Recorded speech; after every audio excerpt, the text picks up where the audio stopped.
Ella se ha cansado. Muy bien, volvemos nuevamente a Estudios de Marítima 100.9 con este espacio maravilloso que tenemos todos los sábados, periodismo sin Photoshop, de 8 a 12 de la mañana. Ya tengo el gusto de tenerla a Paula Peña, historiadora, directora del Museo de Historia que tiene la Universidad Autónoma Gabriel René Moreno. Funciona en ese edificio maravilloso que está en la Junín, a media cuadra de la plaza. Y le quiero decir a Paula, pucha, abusamos, ¿no?, de invitarla, porque es increíble, Paula, cómo la gente te sigue. Ay, bueno, muchas gracias. Anunciamos ayer y a ver, usted, David, ¿estoy mintiendo o no? No, muchas gracias, Maggie. Vos sabés que es un gusto estar en este programa. Bueno, vamos a sacarle el jugo porque Tomás y Ruth se perdieron al llegar, pero no podíamos decir, llegaron tarde, ya lo siento, por el tema, que era un tema importante. Pero importantísimo, Maggie, mucho. Porque el futuro ecológico de nuestro país depende de ese espacio, ¿no? Lo que uno no puede concebir es que, teniendo conciencia de eso, se le meta nomás. Mira, ya están construyendo un puente sin que siquiera se hubiera aprobado la famosa modificación de la ley. Lo que pasa, Maggie, creo yo que hay un relato estatal. El MAS tiene un discurso, ¿no? Yo lo llamo un relato oficial que no necesariamente tiene que ver con la realidad, ¿no? Si uno escucha lo que han declarado la presidenta de la Cámara de Diputados, que los fachos que estaban contra los indígenas hoy día están a favor de los indígenas, es simplemente el relato, ¿no? La realidad es otra, y no es solamente nuestra generación, sino las que vienen, que se verán afectadas si esa carretera evidentemente se construye, pero no solo si la carretera, si entran los cocaleros y acaban con el monte. ¿No? ¿Cuál es la otra explicación? Hay 4 alternativas para construir la carretera, lo han dicho clarín aquí Tomás y Ruth. No es que no haya carretera, que haya, pero que no pase por en medio del Timnis. Así es, pero seguramente pasará porque el gobierno hace lo que quiere, ¿no? Y bueno, esperemos que no suceda. Mira lo que está pasando con el Chorek, lo que ha pasado con el Chapare, lo que ha pasado con todas las áreas protegidas que están produciendo coca y es coca para la cocaína, ¿no? Además, antes de que me olvide, 2 cositas. Primero, cuando hacías mención a lo que había dicho la presidenta de diputados, yo ayer comentaba, ¿no?, porque el deber la destacó como la frase, los fachos de que mandaban antes patear a los indígenas, hoy los defienden. Y yo puse, bueno, uno puede decir también los zurdos, como facho y zurdo tienen la misma connotación peyorativa, los zurdos que antes defendían a los indígenas, hoy son los que mandan patearlo. Y puse, ¿será a esto que se refieren cuando hablan proceso de cambio?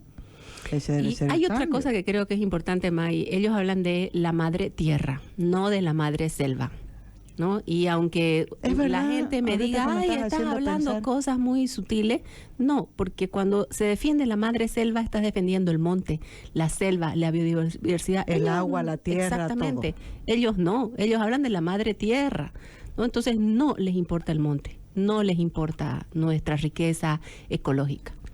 Y otra cosa que me acordé, y el otro día me habían pasado el dato, pero me olvidé, lo han destituido el director del Parque Nacional Noel Mercado, que lo habíamos entrevistado aquí, ¿se acuerdan? A Sandro. ¿Y se acuerdan la denuncia que él hizo? Él dijo, están por destituir a varios directores simplemente porque se está peleando por un presupuesto mínimo para que no se cambie, y están metiendo a gente que no tiene idea de lo que son los parques nacionales. Pero hay pues gente... lo destituyeron, lo han sacado del cargo al director.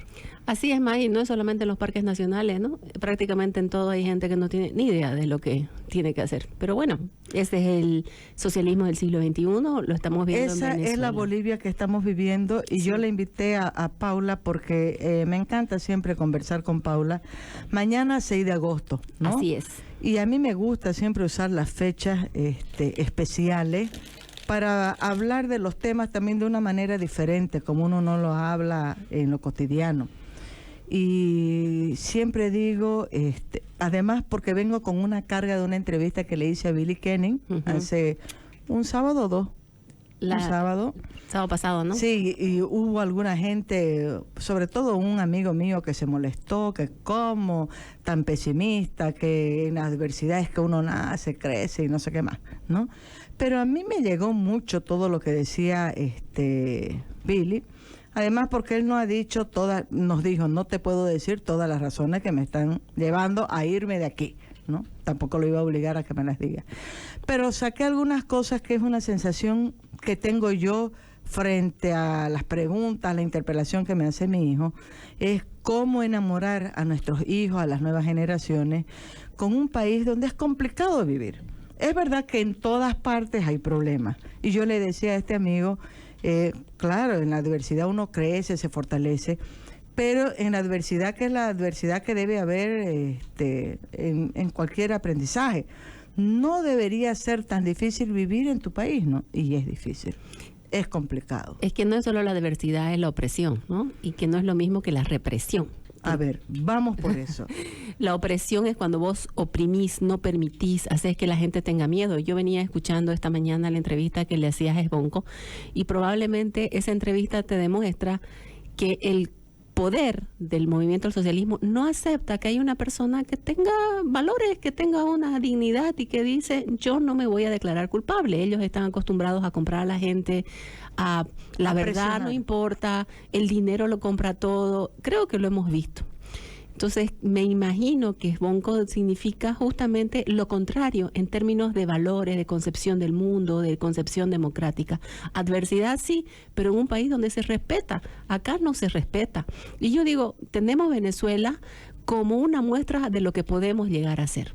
No se va a respetar absolutamente nada, se van a poder aislar del mundo, no importa, porque ellos viven su propia realidad y son realidades paralelas, ¿no? La oposición, no sé si viste vos ayer cómo se posesionó la directiva de la Asamblea Constituyente. La de Venezuela, ¿no? Diosdado Cabello dijo, yo propongo a Delcy, a Aristulo y no sé si es el padre de Delcy, y a tal y a tal. Y todos levantaron la mano, de Maduro, nadie votó, o sea, así va a ser. Esta está la Constitución escrita y todos van a levantar la mano porque nadie opinó nada. Incluso el que estaba como relator decía aprobado antes que la gente levante la mano. Bueno, probablemente eso es lo que quieren los que votaron, ¿no? Que no haya democracia, pero yo creo que lo más importante es enseñarle a nuestros hijos a defender la democracia, la libertad de expresión, a seguir sus valores y bueno, no va a ser fácil, Maggie, no va a ser fácil. Siempre se dice, y ahora yo también contestaba a alguien que me puso a propósito de la entrevista de Svonko, claro, es que la derecha quiere que vuelva la época de cuando ellos eran los que se cuoteaban el Poder Judicial. Siempre hay este argumento, no porque antes era peor, no porque antes la derecha... 192 años de vida republicana es poquito para un país, ¿no?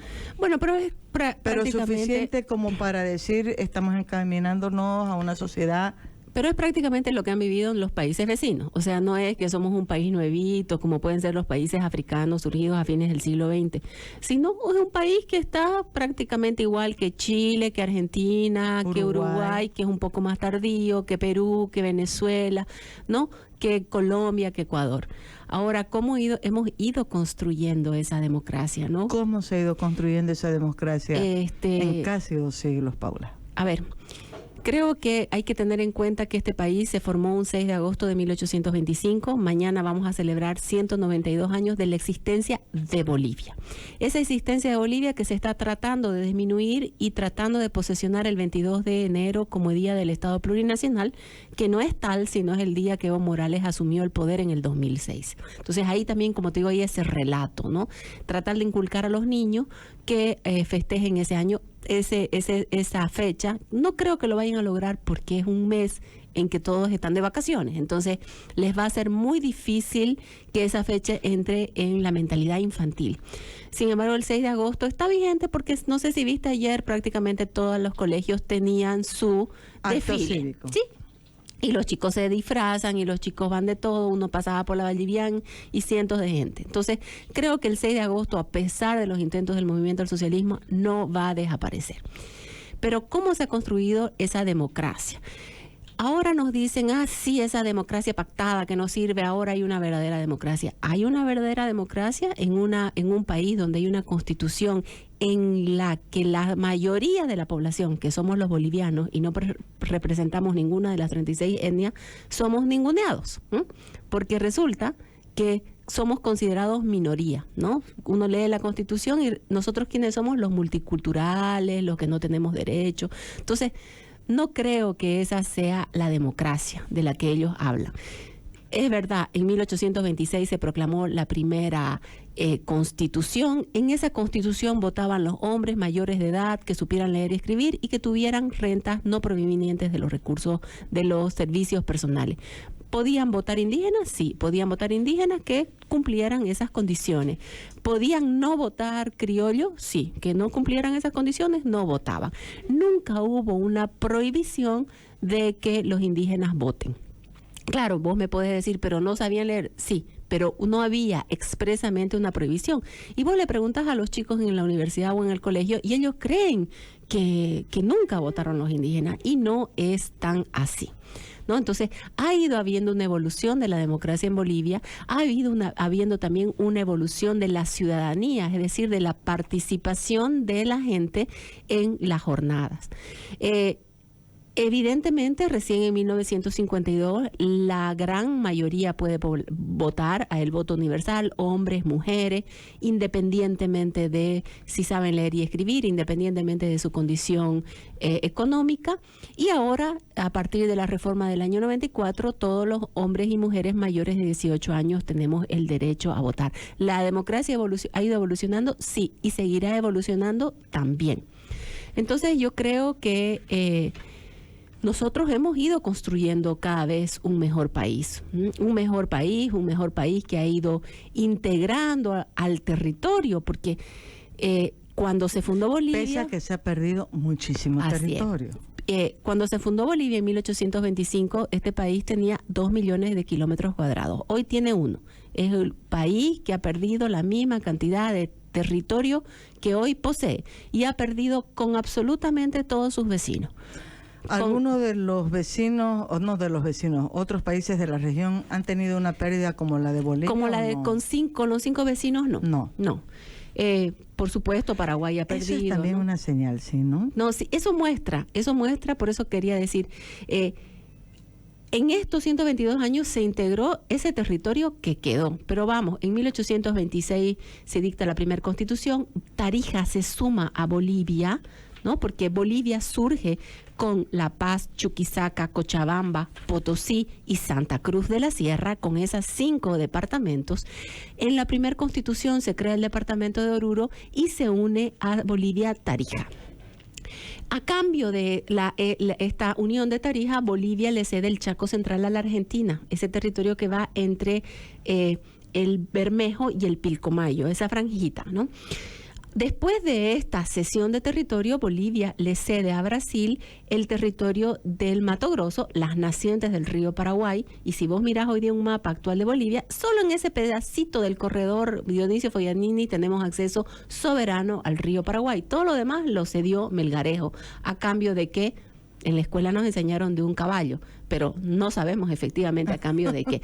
Pero perdió mucho Bolivia, perdió muchísimo, porque los cruceños ya navegaban el río Paraguay desde sus nacientes hasta la salida a el Paraná, Río de la Plata.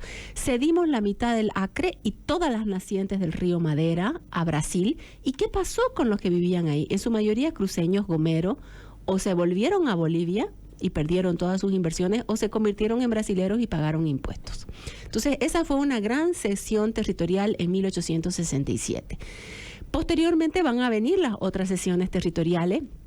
En 1902 empieza la negociación para los límites con Perú, que se concretará en 1909, y Bolivia le sigue de 250.000 kilómetros cuadrados en lo que es el Puro, Apolobamba, la zona de La Paz. Y finalmente la guerra de 1903, que no fue tal guerra porque el ejército boliviano nunca llegó con Brasil, le cede el resto del Acre. Solo se mantienen los territorios que Nicolás Suárez defendía porque eran sus territorios, y era lógico, no vamos a ir a defender territorios que nosotros no estamos ocupando. Entonces, ahí no hubo una participación del Estado boliviano y finalmente la pérdida del Chaco en 1935 y el tratado en el 38. Y por supuesto, la única pérdida que se reconoce es la pérdida del litoral, ¿no? Primero, creo que es el único territorio en el occidente. Segundo, creo que se pierde la condición marítima. Tercero, creo que el Estado y la escuela nos ha metido a todos los bolivianos esa idea de que el litoral es la peor pérdida, que nuestro futuro depende de la salida al mar. Uno le pregunta hoy, sobre todo a cualquier joven, y dice, no, si Bolivia tuviera salida al mar sería más desarrollado, ¿no? Hay toda una creencia, hay toda una mitología de que el mar nos va a hacer un país desarrollado.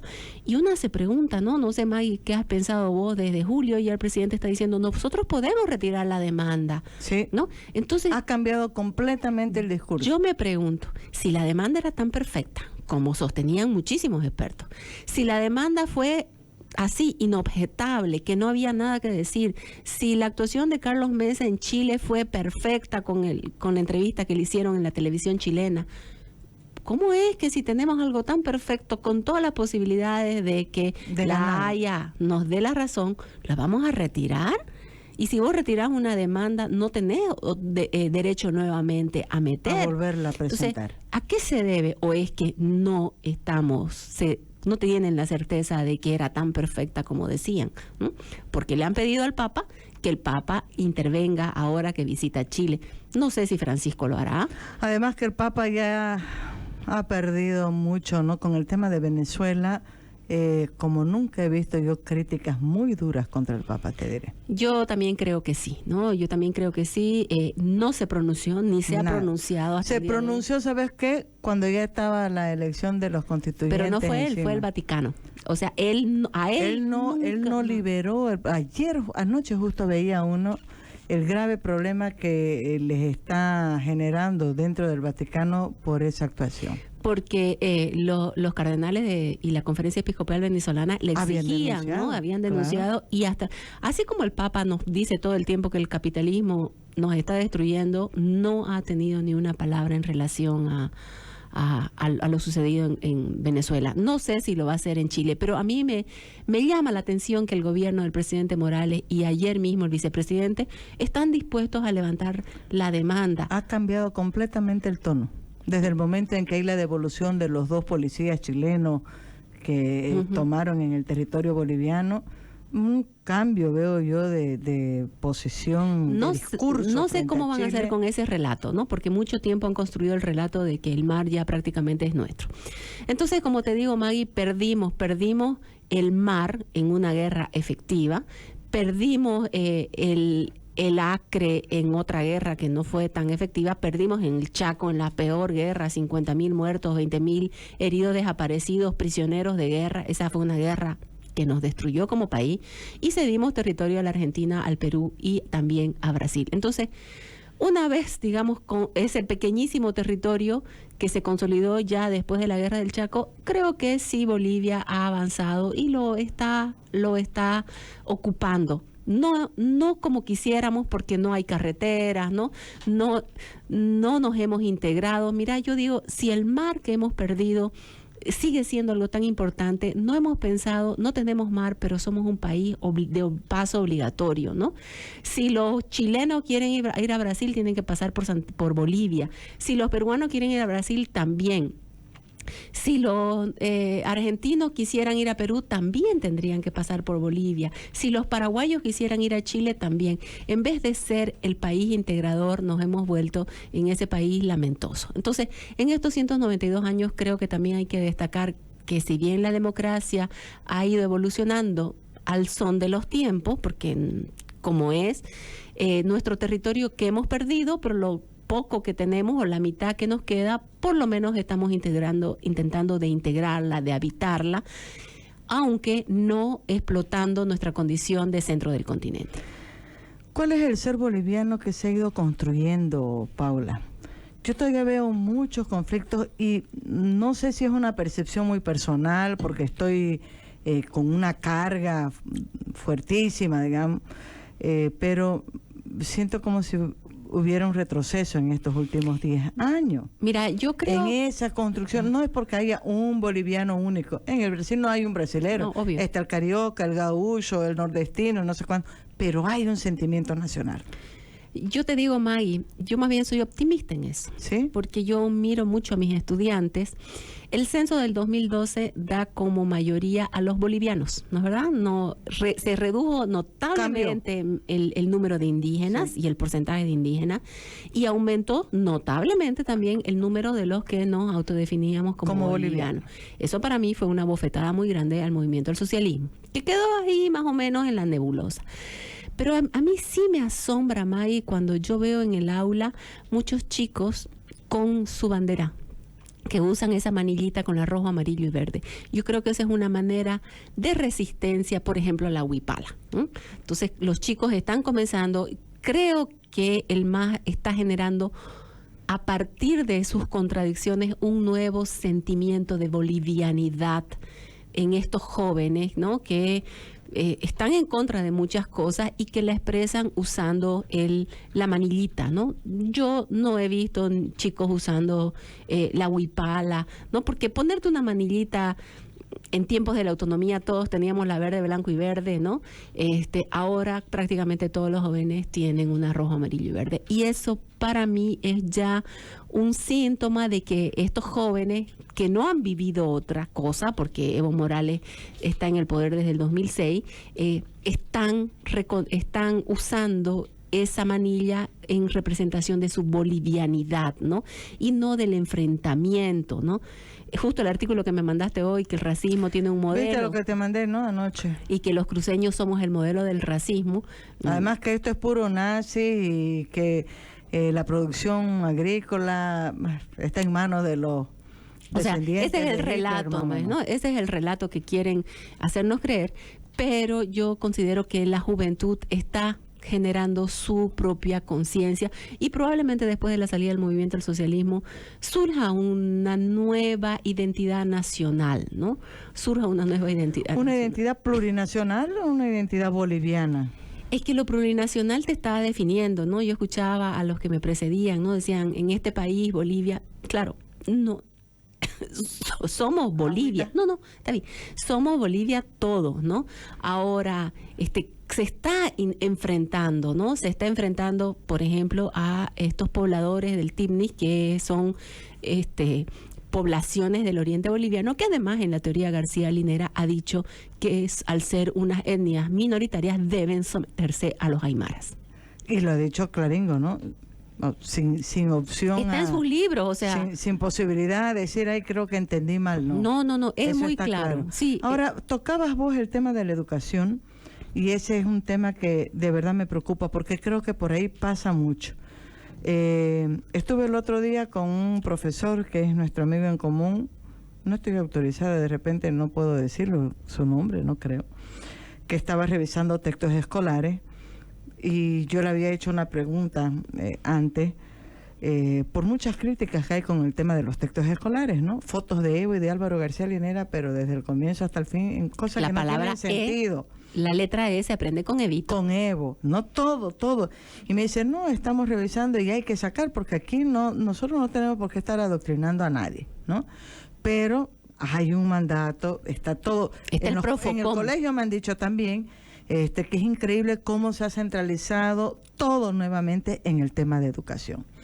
Y conversando con los chicos que van y vienen de intercambio, mi hijo posiblemente, si Dios quiere y todo va bien, ya se va en 3 semanas. Algunos compañeros ya han ido y han vuelto. Y yo pensando que había sido difícil, que sufrieron un montón para nivelarse, ¿no? Por el tema de los estudios. Y me dicen, tía, es más fácil. O sea, supuestamente es más difícil porque, por ejemplo, matemática, física está en otro nivel, pero es más fácil. ¿Sabe cuántas materias llevaba yo? Me dijo 5.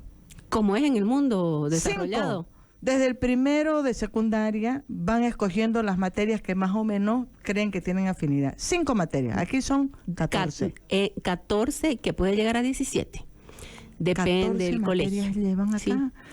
Y bueno, y me acordé de reuniones con los profesores están con una carga y un estrés porque tienen que juntar 2 materias para hacer una nota, materias que no tienen nada que ver, no pueden tener libertad de disponer algunas lecturas porque tiene que ser la lista de libros que le mandan del ministerio. Y yo pensé, dije, pucha, 10 años es un periodo significativo para comenzar a construir o deconstruir algo que ya estaba. En esa perspectiva, ¿qué boliviano estamos? Mira, yo formando? veo que la ley Avelino Siñani, aprobada el año 2012, efectivamente está obligando el Profocom. El Profocom ya es adoctrinamiento para los profesores. ¿Qué es el Profocom? El Profocom son 2 años que tienen que hacer todos los maestros para estar habilitados para seguir enseñando. Pero es ideologización, es adoctrinamiento, es el socialismo del siglo XXI, porque ellos saben que la educación es la que reproduce el poder, ¿no? Entonces están reproduciendo su sistema. 1, el Profocom. 2, dicen supuestamente que no hay textos y que los profesores deben hacer los textos. Entonces, eso es una carga terrible para el profesor, que el profesor es el que enseña, otro debe hacer el texto, porque el profesor primero no gana no es un empleado de yacimientos que gana $2,000 como para poder producir sus textos. El profesor gana muy poco y se le está exigiendo y no tiene más. tiempo. Yo que veo cómo es ¿Cómo el va a ritmo de tener los tiempo? profesores, es imposible. Por un lado. Por otro lado, lo que vos decías, el presidente Morales se le ocurrió aumentar a matemáticas 2 horas y es solamente aumentar la tortura de matemáticas porque no han mejorado la forma de educar, por ejemplo, en matemáticas. Volviendo a lo que decía, 14 a 17 materias en 20 horas semanales, porque los chicos van o de 8 a 12 o de 2 a 6, de lunes a viernes, que son 5 días por 4, 20, y son 200 días de clase. 800 horas al año es uno de nuestros bachilleres, mientras que en cualquier país vecino son 1.300. O sea, ¿cómo podemos competir? Vos mismo me decís, yo a mi hijo le decía, o sea, por más que vos hubieras ido a un buen colegio aquí, no vas a poder competir con gente que viene de otros niveles de educación, por más que hubieras ido a tal o cual colegio. Imagínate los chicos que salen de los colegios fiscales donde hay muchas y mayores deficiencias, ¿no? Entonces, efectivamente tenemos el tema de los 20 o 17 materias a las 6 como es en el resto del mundo, pero no queremos cambiar. La Constitución establece que la educación es única y se debe manejar desde la paz. O sea, todos los avances con de la reforma educativa hecha durante la presidencia de Gonzalo Sánchez. Al tacho. Sí, al tacho. Los municipios no tienen ninguna competencia, las gobernaciones tampoco. No pueden ir a hacer nada. Pero bueno, en 192 años creo que hay muchos intentos de que ese boliviano joven esté más inmiscuido, pero creo, como también te decía, y seguramente pueden, capaz, estos jóvenes que están aquí, que tienen hijos, verlos en sus hijos si realmente han logrado. Ninguno de los dos tiene la cara hijos que han puesto. Bueno, pero deben tener sobrinos, primos, ¿no? Yo tengo estudiantes que me llegan todos los semestres a la Gabriel. No han logrado por ahora, no sé si se quedan 500 años, no han logrado por ahora cambiar todavía ese concepto de la bolivianidad, y por eso rescato el uso de la manillita. ¿Qué tenemos para celebrar mañana 6 de agosto, Paula? Yo creo que debemos poner en valor nuevamente el 6 de agosto, porque el 6 de agosto es la creación de Bolivia, ¿no? Alguien me decía, ¿quién es el presidente que ha estado más tiempo en Bolivia? Es que no es un mérito estar más tiempo. O sea, aquí se lo está planteando, ¿no? Como es un gran mérito el hecho de que tenga esté 10, 20 años. Claro. No, más bien eso es una demostración clara de que no hay democracia, de que no hay alternancia en el poder, de que no se puede debatir, de que no se escuchan otras ideas. Entonces, vos fijate, el discurso estatal es el presidente Evo es el que está más tiempo, o sea, y finalmente, frente a la gran mayoría que cree que el sol no va a salir si Evo no será reelegido en el año 2019, también debe creer que es un mérito estar mucho tiempo en el poder. Ojalá esta nueva juventud entienda que la alternancia es importante, la división de poderes, porque quien te diga, Maggie, que antes el poder judicial era mejor, es que no quería ver, ¿no? Porque por lo menos antes el poder judicial había gente proba, ¿no? Aquí yo escuché el sábado pasado lo que pasaba con los fiscales y los jueces. Hasta terrible. El juez más joven de Bolivia, qué casualidad, había sido yerno del magistrado. ¿No? Del magistrado que sigue ahí, años. 27 años. Entonces, eso está demostrando una corrupción nunca vista. Y quiero aquí recalcar algo, Maggie. Vos decías después de lo de Eurocronos, ojalá esto sirva. Yo no sé si va a servir, porque ya hay un relato oficial de la policía que no creo que vaya a ser cambiado, porque fue sustentado por el Ministerio de Gobierno. No creo que, ni aunque todos veamos que la bala que mató a Ana Lorena no salió del delincuente, no sigan acusándolo. Pero yo te pregunto, además porque está muerto. Te pregunto, Maggie, ¿y qué pasó, por ejemplo, con los sucesos en Palmasola? Acordate vos, ¿no? Lo del pabellón A contra el pabellón B. Esos que se mataron. ¿Cambió incendio en algo? ¿Cambió Nada, en yo fui algo? el miércoles y dije, qué pocas cosas cambian en Palmasola. No cambió nada, ni ese desastre, ni la avenida del Papa, ni el trabajo así que hace Monseñor Gualberti, porque Monseñor Gualberti siguiendo al cardenal. Aquí nos podemos quedar hasta las 2, ¿no? Pero es que ahí me surge otra pregunta, digo, ¿por qué no cambian las cosas siendo tan burdas? Y a propósito del 6 de agosto me anoté algo y dije, esto lo voy a comentar en la entrevista con Paula. 2.7 millones de bolivianos se está tirando el ejército, o sea, las Fuerzas Armadas, para hacer la parada militar del 6 de agosto. No, en un pueblito que se llama, no, está a unos cuantos kilómetros. Chacache no pueden porque está una pólvora Chacache. En Casina se llama. Pero es un despoblado donde no hay nada, no hay ser humano, no hay agua, no hay luz, no hay nada. Leí una nota de Level muy buena con eso. Y decía el del ejército, sí, pero es que eso estamos sacando de nuestros recursos. Sobra tanta plata como para que se tiren. Y para que el ministro Arce no tenga, ¿no? O sea, yo cuando leí esa declaración, el ministro Arce no tiene para operarse, y la mayoría de los bolivianos que realmente no tienen, que no ganan como un ministro ni trabajan en el gobierno, ¿se ha pensado en ello? Triste, Maggie, ¿no? Triste, pero es lo que creo que no es nos falta a los bolivianos un poco más de amor propio, de estamos muy ideas claras, que quiero vivir en libertad, que quiero que no me roben. O sea, estamos muy pasivos, como que la cotidianidad nos ha adormecido. Ojalá este adormecimiento termine pronto y el 2019 podamos hacer algo para cambiar este país. Falta poquito. Paula Peña, muchísimas gracias. Ha sido muy cortingo, pero... No importa. Gracias por invitarme y por estos bizcochos. Y por los bizcochitos únicos. No sabía que tenían bizcochos, pero... Bizcochos únicos todos los sábados.